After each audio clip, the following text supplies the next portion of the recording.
로버트 그린리프라는 사람이 있습니다. 이 사람이 누구냐면은 AT&T에서 경영 관련 교육과 연구를 담당했던 부회장이었는데, 이 로버트 그린리프 부회장이 1936년에 발표되었던 그 헤르만 헤세의 이 동방순례에서 거기에 나오는 이 레오라는 사람의 모습을 해서 이 섬기는 리더의 정의와 서번트 리더십의 원리를 찾아내게 됩니다. 이 소설 속에 그 레오라는 주인공이 등장하는데, 이 사람이 허드렛 일을 담당했던 하인이에요. 하인의 직책으로 이 순례단의 일원이 돼서 먼 여행을 떠나게 되는데, 이 레오가 이 순례단들이 여행의 불편함을 느끼지 않도록 하기 위해서 헌신적인 그 봉사를 합니다. 그런데 어느 날 갑자기 이 레오가 순례단에서 사라져 버립니다. 사실상 이 레오는 하인에 불과했기 때문에 이 순례단들은 이 레오의 존재를 거의 느끼지 못했습니다. 그런데 레오가 사라져버리자 이 순례단들은 오합지졸이 되고 맙니다. 우왕좌왕하면서 어디로 가야 될지, 또 무엇을 봐야 될지, 어떤 음식을 먹어야 될지 알 수가 없었고 방황하게 되는데, 여행을 모두 마치고 최종 보고를 하게 됩니다. 순례단의 그 최종 보고를 하기 위해서 준비한 그 대표자가 감독기관을 찾게 되는데, 이 감독기관을 찾은 일행이 그 최고 지도자의 그 방 앞에서 노크를 하니까 들어오라는 신호와 함께 그 방 안으로 들어가게 되는데, 그 방 한가운데에 있는 그 탁자 위에 권위 있는 명패가 놓여져 있습니다. 이윽고 그 감독기관 최고 지도자의 얼굴을 바라봤던 그 일행의 대표자는 깜짝 놀라고 말아요. 왜 그러냐면은 그 감독기관 최고의 지도자가 바로 레오였던 것입니다. 이 레오야말로 순례단의 정신적인 지도자요, 진정한 리더였던 것입니다. 강의 노트에 서번트 리더십의 6가지 요소를 정리해 놨는데요. 첫 번째는 친절입니다. 리더가 친절하면 소심해 보이거나, 흔히 소심해 보이거나, 이 지식이나 용기, 강인함, 설득력, 이런 파워풀한 그 리더십 대신에 어떤 그 선함에 의존해서 유능한 리더가 될 수 없다, 이렇게 흔히 생각할 수가 있는데, 그래서 어떻게 보면 이 친절하다는 것, 친절함을 그 리더십을 개발하는 특성에서 무시하곤 했습니다. 그런데 역사적으로 그 위대한 리더들, 또 우리 주변에서 탁월한 리더들을 보면 이 친절함이 몸에 배어있는 그런 사람들을 많이 접하게 되죠. 그래서 이 친절한 리더는 자신은 물론이고 자신을 이끄는 사람을 신뢰합니다. 서번트 리더의 두 번째 요소는 겸손인데, 좋은 기업을 넘어 위대한 기업으로라는 그 책을 집필해서 이 베스트셀러 작가가 된 짐 콜린스가 있는데요. 이 사람은 그 비길 데 없는 겸손함과 한 발자국 뒤로 물러서서 이 후계자들이 좀 더 큰 성공을 거둘 수 있도록 기틀을 마련해 주는 것, 이거를 최고의 리더십으로 생각했습니다. 그래서 이 겸손이라는 것은 이 동서고금을 막론하고 우리 인간사의 필수 덕목이다, 이렇게 평가받고 있습니다. 이 겸손을 뜻하는 영어가 휴밀러티인데요. 그런데 굴욕이라고 하죠. 굴욕을 뜻하는 영어 단어가 휴밀리테이션인데, 이게 라틴어 어원이 같습니다. 라틴어 어원이 휴밀리타스라는 그 라틴어 어원에서 공통적으로 그 어원을 찾을 수가 있는데, 자발적으로 본인의 위상을 낮추며 늘 낮은 자세로 임하면 이 겸손하다, 이런 평가를 받고, 그렇지 않으면 이 본인의 위치와 위상을 망각한 채로 이 낮은 자세로부터, 겸손으로부터 달아나려고 하면은 결국 굴욕과 함께 타인에 의해서 낮아짐을 경험하게 된다는 것입니다. 그래서 어느 조직이나 이 리더들에게는, 조직 속의 리더들에게는 이 효율적인 관리를 위한 일정한 그 파워가 부여가 됩니다. 그런데 리더가 겸손을 갖추지 못하고 겸손하지 못하고 이 권력을 무지막지하게 행사하게 되면 결국에 가서 부메랑으로 돌아오는 것은 이 조직 구성원들의 낮은 지지도 또 따가운 눈총이 될 것입니다. 이에 따라서 수치스러움과 모욕감은 고스란히 리더의 몫이 되고 마는 거죠. 그래서 그 지혜로운 금언이 하나 있는데 Power is dangerous unless you have humility. 겸손함이 결여된 권력은 조직 운영에 해가 될 뿐이다. 이런 금언을 우리가 한번 곱씹어서 볼 필요가 있습니다. 자, 세 번째 요소는 포용력인데요. 포용력이라는 게 이렇게 끌어안는 것, 또 깊은 이해, 사랑으로 감싼다, 뭐 여러 가지 의미가 있겠는데 조직에는 여러 색깔의 사람이 필요합니다. 하지만 때로는 이 순혈주의에 빠져서 독선에 빠지는 거죠. 순혈주의에 빠져서 이 외부 세력을 배척하거나 핍박하는 경우가 있습니다. 그런데 뛰어난 리더, 탁월한 리더는 다양성을 아우를 줄 알아야 된다는 거죠. 사실 외부 자원을 무조건 받아들인다. 이것은 뭐 정답일 수가 없겠지만 순혈주의의 이 편협함이 초래할 수 있는 위험성은 명심해야 된다라고 하는 거죠. 리더로서 다양성을 받아들여서 이를 융화시켜내는 이 포용력을 갖춘 그 리더야말로 탁월한 리더, 또 포용력을 갖춘 조직이야말로 진짜 강한 조직이다라고 하는 것입니다. 서번트 리더의 네 번째 요소는 동기부여입니다. 사실 모든 리더들은 자신을 따르는 그 팔로우들이 높은 실행력을 바탕으로 해서 많은 성과, 많은 결실을 만들어내기를 기대합니다.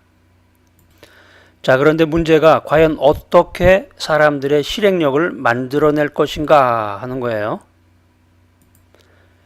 여러 가지 제안들이 있겠지만 제일 중요한 것 중에 하나가 동기부여된 리더만이 동기부여를 할 수 있다라고 하는 것입니다. 리더가 힘든 것 중에 하나가 팔로우, 구성원들이 너무 다양하다라는 것입니다. 너무 다양하죠, 사람들이. 그래서 동기도 사람마다 다르게 되는 거죠. 정확하게는 동기보다는 욕구라고도 표현할 수가 있겠는데, 사람들이 여러 명일 때 어떤 사람은 인정, 어떤 사람은 성취, 어떤 사람은 도전의식을 가치 있게 생각합니다. 여러분들이 진정한 리더라면은 이 팔로우, 구성원들의 개개인이 중요하게 생각하는 게 뭔지, 중요하게 생각하는 동기가 뭔지, 어떤 동기부여에 반응을 하는지, 이거를 명확하게 파악해야 된다라는 거예요. 이 동기부여라는 건 사실 1대1입니다. 같은 내용을 가지고 많은 사람들에게 접근하기가 어렵죠. 그래서 개인에게 집중해야 된다. 리더가 되려면은 이 팔로워들에게 대해서 개별적인 관심과 배려를 가지고 1대1의 소통의 시간을 가져야 된다라고 하는 것입니다. 왜 그러냐면 이 동기는 사람마다 다르기 때문에 그렇다는 것이죠. 동기부여가 되면 에너지를 활성화하게 됩니다. 그리고 자신의 경험이라든가 지식을 바탕으로 효과적인 방법을 모색해서 이 최소한의 노력으로 이 최대의 욕구 충족 효과를 추구하는 방향으로 행동한다라고 하는 것입니다. 그래서 이 동기부여를 할 줄 모르는 사람, 동기부여 능력이 없는 사람은 사실 성공한 리더가 될 수가 없고, 사람들에게 이 최고의 동기를 부여하는 리더는 대부분 살펴보면은 자신들의 역할에 최선을 다해서 몰두하고 열심히 일한 리더였다라고 하는 것입니다. 자신이 충만하지 않고 타인을 충만시킬 수가 없는 거죠. 뭔가 자신의 그 내면 세계에 뭔가 힘과 에너지가 충만하지 않은 사람이 어떻게 다른 사람에게 에너지를 전달할 수 있을까요? 그렇지 못하겠죠? 그래서 어떤 팔로우도 스스로 동기부여가 되지 않은 리더를 절대 따르지 않는다는 거예요. 그래서 탁월한 리더가 되기 위해서는 스스로 자가 발전을 하기 위해서, 자기 성숙을 하기 위해서 부단히 노력해야 되고, 자신의 동기를 계속 유지하기 위해서 특별한 힘을 쏟아야 된다라고 하는 것입니다. 사람들이 아주 예민합니다. 사람들은 리더만 쳐다보고 있는데 이 리더의 감정이 가장 빠르게 조직과 구성원들에게 전염됩니다. 그래서 리더는 제일 먼저 힘을 내고 그리고 가장 마지막에 지쳐야 하는 사람입니다. 자, 서번트 리더십의 다섯 번째죠. 다섯 번째 요소는 경청입니다. 첫 번째는 뭐였나요? 첫 번째는 친절, 두 번째 요소는 겸손, 세 번째 요소는 포용, 네 번째 요소는 뭐였나요? 동기부여였고, 지금 이제 다섯 번째 요소가 이제 경청인데, 경청. 여러분, 제 말을 잘 경청하고 계시죠? 네, 최근 들어서 이 스피치와 관련된 책들이 아주 많습니다. 시중에 나가보면은 이 스피치, 말하는 법, 어떻게 말을 잘할 것인가, 이 스피치에 관한 책들이 많은데, 이 대인관계를 유지하려면 스피치를 잘해야 되겠죠. 좋은 대인관계를 유지하기 위해서 자기 개발을 하려면 스피치를 잘해야 되는데, 그러다 보니까 이 듣는 거에 대해서 자연스럽게 소홀해지는 것 같아요. 이 현대인의 이 성공적인 그 사회생활을 하기 위해서는, 탁월한 리더가 되기 위해서는 말하기보다는 경청이 미덕이다. 경청하면 나도 행복해지고 남도 행복해진다라는 거죠. 그 리더십의 필수네요.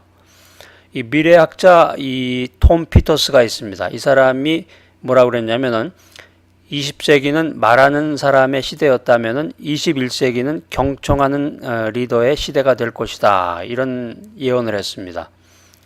그러니까 말 잘하는 그런 시대에서 지금은 이제 잘 듣는 시대가 됐다는 건데,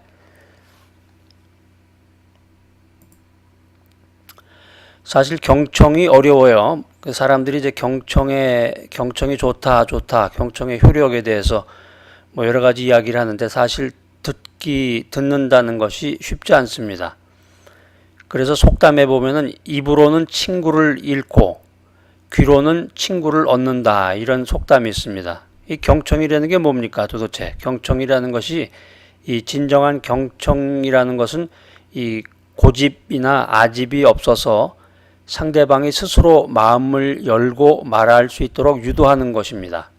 경청이라는 것이 상대방이 마음문을 열고 말할 수 있도록 유도하는 것, 이게 경청이라는 거죠. 그러니까 진정으로 탁월한 리더가 되기 위해서는 그 팔로우들의 그 마음을 열어서 마음문을 열고 스스로 말하게 하는 것, 이게 경청의 능력이라는 거죠. 이 경청의 단계에서 가장 수준이 높고 중요한 것이 뭐냐면은 공감적 경청입니다. 공감적 경청은 이 상대방을 이해하려는 의지가 있고, 상대방을 이해하려는 그 언더스탠드 하려는 그 의지를 갖고서 경청하려는 자세인데, 귀로 듣고 머리로 이해하기 전에 먼저 가슴으로 듣는다는 거예요. 귀로 듣고, 우리가 보통 귀로 듣잖아요. 귀를 통해서 듣는데, 귀로 듣고서 이제 머리로 이해하는데 그 전에 먼저 가슴으로 들어야 된다는 거, 이걸 가리켜서 공감적 경청이다, 이렇게 표현을 하는데, 이 커뮤니케이션의 이 최고의 단계인 경청은 설득과 지시의 시작이 됩니다. 그래서 이 혼자가 아닌 더불어 사는 세상에서, 이 현대 사회가 아주 복잡하잖아요. 혼자서는 살 수가 없고 더불어 살아야 되는데, 혼자가 아닌 그 팔로워들과 함께 더불어 사는 세상에서, 조직에서 이 경청의 지혜라고 하는 것은 선택이 아니라 필수다. 선택이 아니라 필수다. 이것을 인지해야 되겠습니다. 여러분 잘 아시는 말 중에 그 이청득심이라는 말이 있죠. 이청득심. 이 귀를 기울여서 경청하는 일은 사람의 마음을 얻는 최고의 지혜다, 이런 뜻인데요. 귀를 기울여서 가만히 상대방의 말에 귀를 기울여서 주의 깊게 들을 때, listen carefully, 주의 깊게 듣게 되면은 그 일은 사람의 마음을 얻을 수 있는 그 인생 최고의 위즈덤이 된다라고 하는 뜻입니다. 그래서 경청하면 상대방의 마음을 얻을 수가 있습니다. 그래서 경청은 상대방을 존중하고 대화를 컨버세이션을 이 예술의 경지로 승화시켜주는 커뮤니케이션이다라는 것입니다. 경청이 아주 대단하죠. 그래서 탁월한 리더가 되기 위해서는 이 경청하는 리더가 되어야 되겠다는 거죠. 자, 서번트 리더십의 마지막 6번째인데요. 6번째 요소는 배움입니다. 배움. 그래서 이 리더가 이 배우는 자세, 또 성장 마인드를 갖출 때 혁신이 가능한 것입니다. 강의 노트 왼쪽에 보면은 3인행이라는 말이 있습니다. 세 사람이 길을 가다가 보면은 그 가운데 반드시 나의 스승이 있다라고 하는 거죠. 그러니까 항상 이 배움의 시스템, 이 두뇌 구조를 항상 남으로부터 내 자신이 열린 마음을 가지고 남으로부터 무언가를 배워야 되겠다. 배우고 익혀서 성장해야 되겠다. 이런 마음 자세를 가져야 되겠다는 거죠.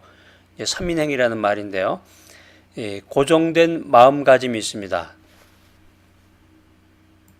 어떻게 생각해 보면 이 고정된 마음가짐이라는 것은 배움과 조금 상반된 개념 같아요. 이 고정된 마음가짐이라는 것은 이미 모든 문제의 그 해답을 알고 있기 때문에 어떤 실패도 경험하지 않겠다고 생각하는 자세입니다. 이에 반해서 배움과 그 학습의 자세라는 것은 무엇이든지 배워 나갈 수 있는 자세다. 성장하는 마음가짐을 가지고 있다. 이런 태도가 되겠죠. 그래서 최악의 리더라고 하는 것은 최악의 리더는 고정된 마음가짐을 가진 리더를 말합니다. 반대로 이제 탁월한 리더는 배움의 리더가 되겠죠.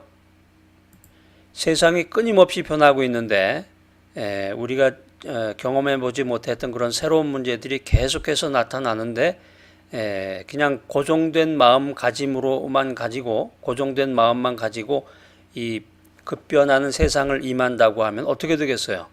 개인과 조직이 불을 보듯 뻔합니다. 세상은 끊임없이 변화하고 지금까지 경험해 보지 못했던 엄청난 일들이 계속해서 나오고 있는데 이런 면들을 고려하지 않고 모든 정보를 혼자 손에다가 쥐고서 팔로우들을 그냥 단순히 하인이나 어린애 취급만 하게 되면은 이 구성원들의 역량을 리더의 기대치 수준으로 묶어두는 결과가 됩니다. 자, 그래서 탁월한 리더가 되기 위해서는 본인 스스로도 배움과 학습의 시간을 가져야 되겠지만 팔로워들, 구성원들이 무언가를 배울 수 있도록 장려해 나가야 된다는 거죠. 그래서 사람들이 무언가 끊임없이 새로운 지식을 배울 수 있도록 동기부여를 해줘야 된다. 이것이 성장하는 마음가짐을 가진 진정한 서번트 리더다라고 하는 것입니다. 자, 지금까지 말씀드린 그 6가지 요소를 한번 정리해 보면 이 서번트 리더는 부드러운 힘을 가지고 강한 것을 이기고 이게 이제 친절이 되겠는데요. 가장 낮은 곳으로 흐르는 강물처럼 자신을 겸손하게 낮추는 사람이다. 두 번째 겸손의 요소 나왔죠. 그래서 그는 모든 것을 포용한다는 거예요. 팔로우들이 동기부여를 통해서 성장하도록 돕고 또 조직이 지향하는 비전과 가치를 실현시키기 위해서 헌신적으로 봉사하는 감정이입적 경청자이다. 경청이 나왔는데요. 그래서 서번트 리더가 되기 위해서는 부단히 연구하고 노력해야 됩니다. 그래서 마지막 6번째 요소는 이제 서번트 리더는 배우는 사람이다로 이제 맞춰지게 되는데 이 서번트 리더는 항상 학습하는 태도를 보입니다. 기록하지 않는 사람은 리더가 아닙니다. 여러분 이 강의를 들으시면서 그냥 귀로만 스쳐서 들으시는 분도 계시지만 부지런히 뭔가를 이렇게 열심히 기록하시는 분도 계시는데요. 저기 앉아 계신 분 아주 기록 많이 하시네. 메모를. 기록하지 않은 사람은 리더가 아닙니다. 여러분 쉽게 분별할 수가 있어요. 서번트 리더는 이 설득과 대화로 일을 수행하게 됩니다. 높은 지위에 있다고 큰 권력을 갖고 있다고 폼을 잡고 목에 힘을 주고 무게를 잡는데, 오늘 지금 누구를 만나든지 귀한 인격체로 그 사람을 대하는 리더가 되어야 되겠습니다. 명령과 지시만을 일삼는 사람은 리더가 아니죠. 리더는 소통하는 사람입니다. 서번트 리더는 시인과 배관공이 되어야 됩니다. 시인처럼 낭만으로 노래하고 자신의 꿈을 개념화해서 이 팔로우들에게 비전을 구체적으로 제시해 줘야 된다. 또 배관공이 되어서 문제가 생긴 곳에서 바닥에 엎드려서 막힌 곳이 없도록 손수 땀을 흘리며 뚫어주는 사람, 이 사람이 진정한 서번트 리더다라고 하는 것입니다.